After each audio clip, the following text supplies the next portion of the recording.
हर रोज एक नई कहानी देखने के लिए चैनल को सब्सक्राइब करें और बेल आइकन दबाना ना भूलें।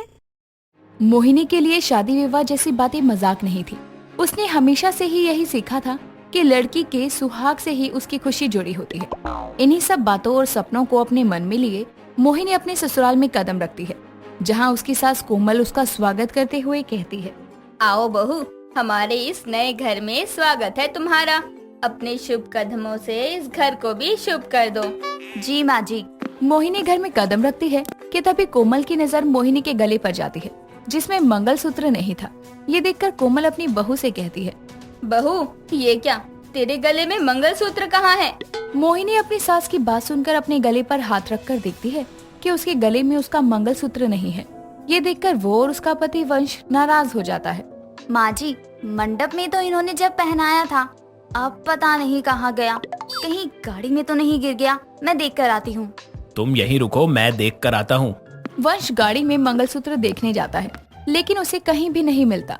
ये बात वो आकर अपनी माँ और मोहिनी को बताता है, जिस पर कोमल कहती है, लो, ससुराल आने से पहले ही सुहाग की निशानी गिरा दी बहू तूने। ऐसे कैसे चलेगा, इतनी बड़ी लापरवाही। माँ जी माफ कर दो, मैंने जानकर नहीं किया। माँ, आप भी किस चीज के लिए मोहिनी को सुना रही हैं? सुहाग की निशानी मंगलसूत्र नहीं, मैं हूँ। उसका सुहाग उसके साथ है तो एक निशानी के लिए क्यों रोना? और इसमें भी गलती मेरी है, मैंने ही सही से मंगलसूत्र की गांठ नहीं बांधी होगी। अब आप डांटने में समय मत गवाओ, अपनी बहू और बेटे को घर में आने दो। ठीक है बेटा, तू कहता है तो नहीं करती गुस्सा। मोहिनी और वंश के घर के अंदर आते ही और अपने कमरे में आराम करने चले जाते हैं। और मोहिनी को आज अपने पति का यूं उसका साथ देना बहुत अच्छा लगता है। अगले दिन सुबह मोहिनी जल्दी से उठकर सुहागन की तरह तैयार होकर अपनी पहली रसोई की रस्म के लिए चली जाती है और कुछ समय में ही सारा खाना बनाकर टेबल पर लगा देती है। तभी वहाँ पर कोमल और वंश आते हैं और मोहिनी को देखकर वंश कहता है, अरे वाह मोहिनी जी, क्या खाना बनाया है आपने, खुशबू तो बहुत बढ़िया आ रही है। हाँ, ये तो सही कहा बेटा। और बहू, आज तू अच्छी लग रही है। सोलह श्रृंगार के साथ ही एक सुहागन अच्छी दिखती है। शुक्रिया माँ जी। हाँ, अच्छी तो लग रही है, लेकिन मोहिनी जी, आज शाम को आपको और मुझे मेरे दोस्त के घर जाना है डिनर पर। तो कृपया आप सिंपल ही बनकर चलना, क्योंकि मुझे आप सिंपल ही बढ़िया लगती हैं। सिंपल क्या, अब सिंदूर और मंगलसूत्र पहनकर तो जाएगी ही ना? नहीं माँ, सिंपल मतलब जैसे ये शादी से पहले रहती थी और सबको पता है हमारी शादी हो गई है, तो ये सब लगाने और पहनने से कोई फर्क नहीं पड़ेगा। लेकिन वंश जी, ये सब तो सुहाग की निशानी है, बिना पहने अजीब नहीं लगेगा? किसी ने टोक दिया तो?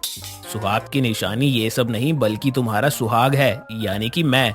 जब मैं साथ हूँ तो तुम्हें कोई और निशानी पहनने की कोई जरूरत नहीं है। अब कोई बहस नहीं, जैसा कहूँ वैसा करना। वंश के आगे कोमल और मोहिनी हार मान लेती हैं और शाम को जैसा वंश ने कहा था, मोहिनी एक अच्छा सा लेकिन सिंपल सूट पहन लेती है। माथे पर ना सिंदूर ना गले में मंगलसूत्र। उसको ऐसे देखकर वंश तो खुश होता है, लेकिन कोमल को अच्छा नहीं लगता, पर वो कुछ नहीं कहती। वंश मोहिनी के साथ घर से निकल जाता है। शाम को जब दोनों घर से निकलते हैं, तभी उसी समय उनके घर की पड़ोसन भारती वहाँ आती है और कोमल की बहू को ऐसे सिंपल सा जाते देखकर जल्दी से वो उसके घर में आती है और कहती है, अरे कोमल बहन, ये अभी अभी घर से बाहर तुम्हारी बहू ही गई है ना? हाँ भारती, अभी से आंखें कमजोर हो गई क्या तेरी? कमजोर नहीं हुई, लेकिन नई नवेली दुल्हन की शादी के अगले ही दिन इतनी सिंपल बनकर रहते नहीं देखा। और तो सब छोड़ो, सुहाग की एक निशानी तक नहीं है उसके पास। क्यों, इतनी बड़ी निशानी के साथ चल कर गई वो, दिखी नहीं तुमको? क्या? मेरा बेटा, उसका पति, उसका सुहाग, मेरी बहू के चेहरे की खुशी, उसके चेहरे की चमक, ये सब उसके सुहाग के साथ होने पर उसके चेहरे पर दिखती है। तो इससे बड़ी निशानी क्या पहन कर जाए मेरी बहू? उसको कोई निशानियाँ पहनने की जरूरत नहीं है। उसका सुहाग एक निशानी है जो उसके साथ है।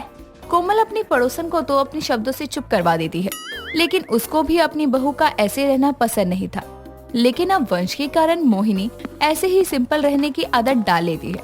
ऐसे ही एक दिन पड़ोसन भारती के घर पूजा और कीर्तन था, जहाँ कोमल अपनी बहू के साथ जाती है। पंडित जी पूजा के दौरान 5 सुहागनों को कलावा बांधने के लिए बुलाते हैं। बहन जी, 5 सुहागनों को कहिए आकर हाथ में कलावा बंधवा ले। जी पंडित जी। कोमल, शारदा, लक्ष्मी, मोहिनी और सुमन आ जाओ। पंडित जी से कलावा बनवा लो। सभी औरतें कलावा बंधवा लेती हैं, लेकिन जब मोहिनी पंडित जी के पास जाती है तो पंडित जी उसे देखकर कहते हैं, अरे ये क्या, मैंने कहा है सुहागन, ये कुंवारी कन्या क्यों बंधवा रही है कलावा?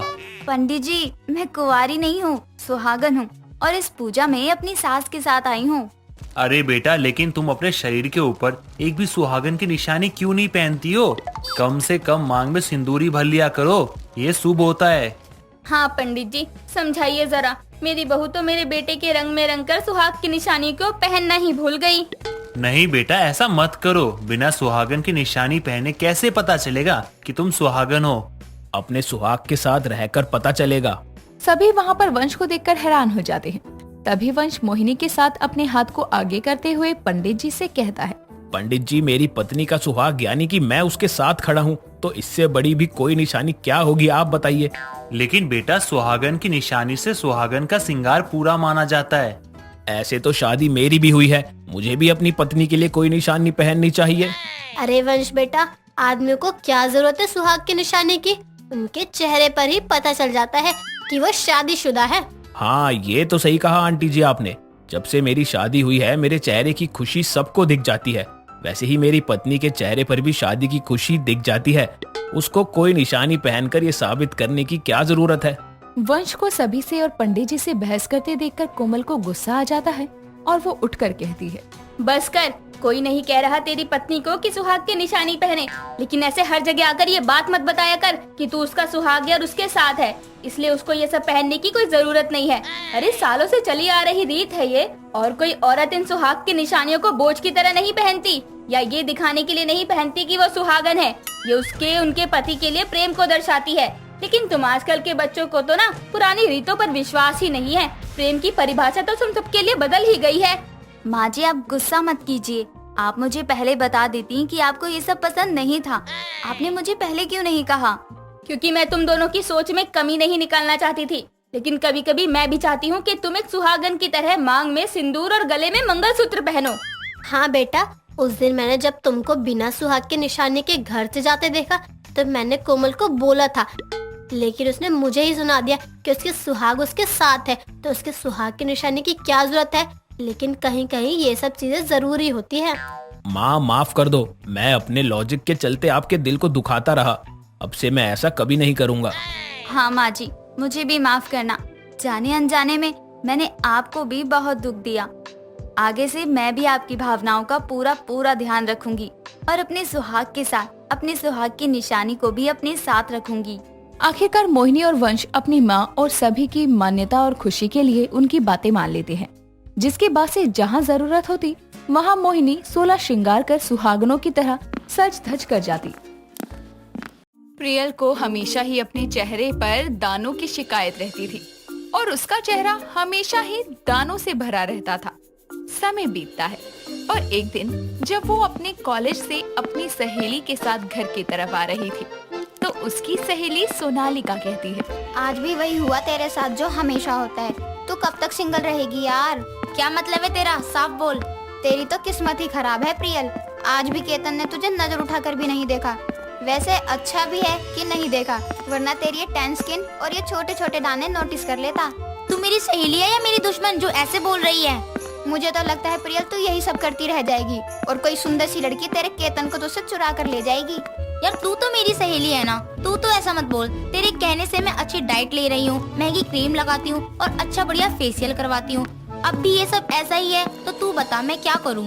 वही कर जो आंटी तुझे करने को बोलती है। क्या? पहेली मत दे, साफ बोल।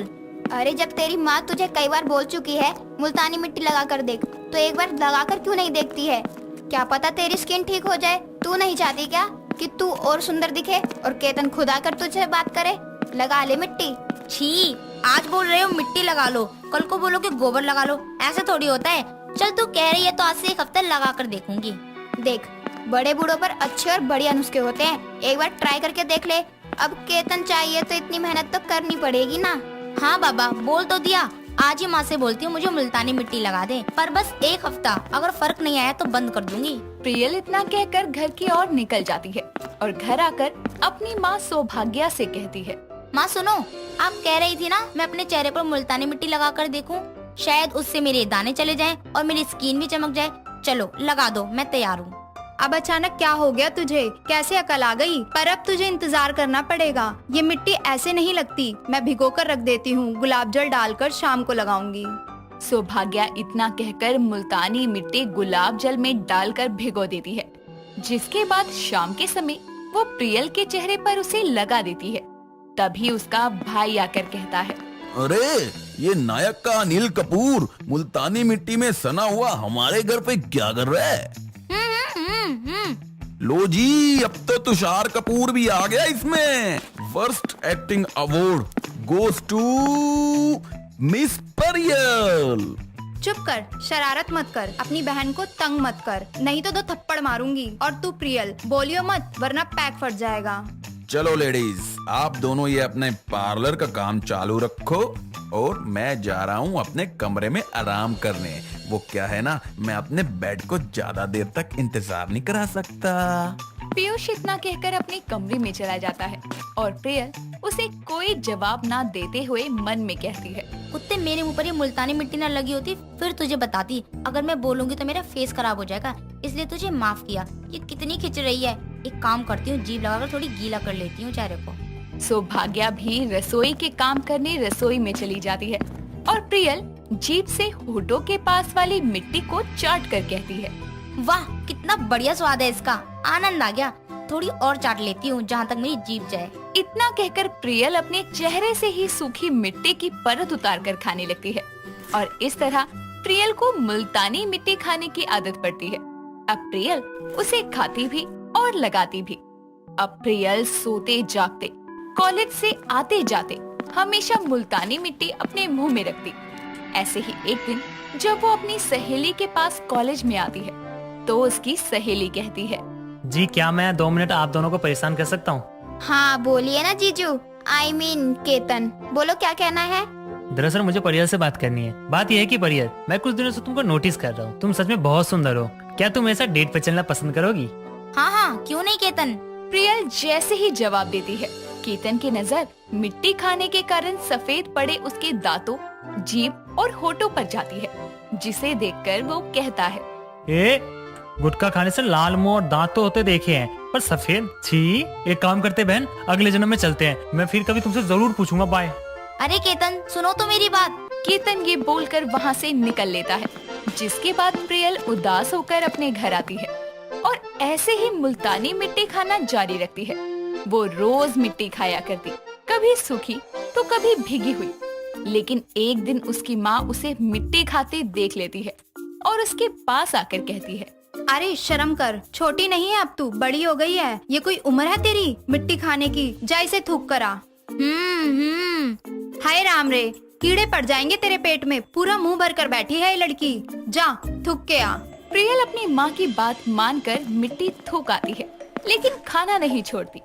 तभी एक दिन कहीं से उसे पता चलता है कि अगर मुल्तानी मिट्टी को आग पर सेक कर खाया जाए तो उसका स्वाद और भी ज्यादा लजीज आता है। जिसके बाद वो चुपके से रात को रसोई में जाती है और गैस ऑन करके उस पर मिट्टी का एक बड़ा सा टुकड़ा रखती है। लेकिन अचानक ही वो टुकड़ा फटने लगता है और उसके टुकड़े पूरी रसोई में बिखर जाते हैं। ये देखकर वो डरते हुए कहती है, हाय राम, ये क्या हो गया, पूरी रसोई में टुकड़े फैल गए। जिसके बाद प्रियल बची हुई मिट्टी को हाथ लगाती है। वो थोड़ी गर्म होती है और उसका हाथ हल्का सा जलता है। वो फूंक मारकर जैसे ही जीभ पर उस टुकड़े को रखती है तो उसकी जीभ पर वो टुकड़ा चिपक जाता है और उसकी थोड़ी सी जीभ भी जल जाती है, जिस वजह से वो चीखती है, आई माँ। उसकी आवाज सुनकर सौभाग्या और पीयूष वहाँ आकर रसोई का और उसका हाल देखकर कहते हैं, देख लिया माँ, आपकी लाडली लड़की ने अपना और रसोई का क्या हाल कर दिया। अरे हद होती है मुल्तानी मिट्टी खाने की, इतनी भी क्या आदत की रसोई का खुद का सत्यानाश कर दिया। चल पीयूष, तू जा अपनी बहन को लेकर कमरे में, मैं इसका फैलाया हुआ रायता साफ कर दूं। पीयूष प्रियल को कमरे में ले जाता है और उसकी जीभ पर जेल ट्यूब लगाता है, जिसके बाद प्रियल 2 दिन तक ठीक से बोल तक नहीं पाती। ठीक होने के बाद वो अपनी माँ के पास आकर कहती है, माँ, जब मैंने मुल्तानी मिट्टी चेहरे पर लगाई तो मेरा इसको खाने का मन किया, लेकिन ये मेरे फेस के लिए बहुत फायदेमंद है। तो मैं ऐसा क्या करूँ जो मैं इसे लगा भी लूँ अपने चेहरे पर और इसे खाने का मन भी ना करे। बस इतनी सी बात। एक काम कर, कॉस्मेटिक की शॉप पर जा और जाकर वहाँ से मुल्तानी मिट्टी का फेस पैक लिया। तुझे खाने का भी मन नहीं करेगा और स्किन भी तेरी अच्छी रहेगी। अपनी माँ की बात मानकर प्रियल कॉस्मेटिक की दुकान से फेस पैक लेकर घर आती है, जो कि मुल्तानी मिट्टी का फेस पैक था, और उसे चेहरे पर लगाने के बाद मन में कहती है, खुशबू तो मस्त मुल्तानी मिट्टी की आ रही है, जरा फिर से जीभ लगाकर इसका टेस्ट भी देखती हूँ, किसी को क्या पता लगेगा, थोड़ा सा ट्राई करना तो बनता है ना बॉस। इतना कहकर प्रियल जैसे ही जीभ लगाकर पैक का टेस्ट चेक करती है तो तुरंत थूक कर अपने मन में कहती है, या तू कितना कड़वा टेस्ट है इसका। परियल यही सही है तेरे लिए, मुल्तानी मिट्टी भी होने का झंझट भी खत्म और इसे तो खाने का मन भी नहीं कर रहा है, अब मेरा फेस भी खराब नहीं होगा। इतना कहकर प्रियल अब हफ्ते में 2 बार मुल्तानी मिट्टी का फेस पैक लगाने लगती है, जिसके कुछ वक्त बाद उसे केतन से भी अच्छे और सुंदर लड़के के साथ डेट पर जाने का मौका मिलता है और वो अपनी जिंदगी खुशी से जीती है। मुल्तानी मिट्टी का जो फायदा हमें पता था, हमने आपको बता दिया। इसका कोई और भी फायदा होता है जो आप लोगों को पता है तो आप हमें बताइए। दोस्तों, अगर आपको ये कहानी पसंद आई तो इसे लाइक करें, शेयर करें और कमेंट करके बताएं कि कहानी में आपको सबसे अच्छा क्या लगा।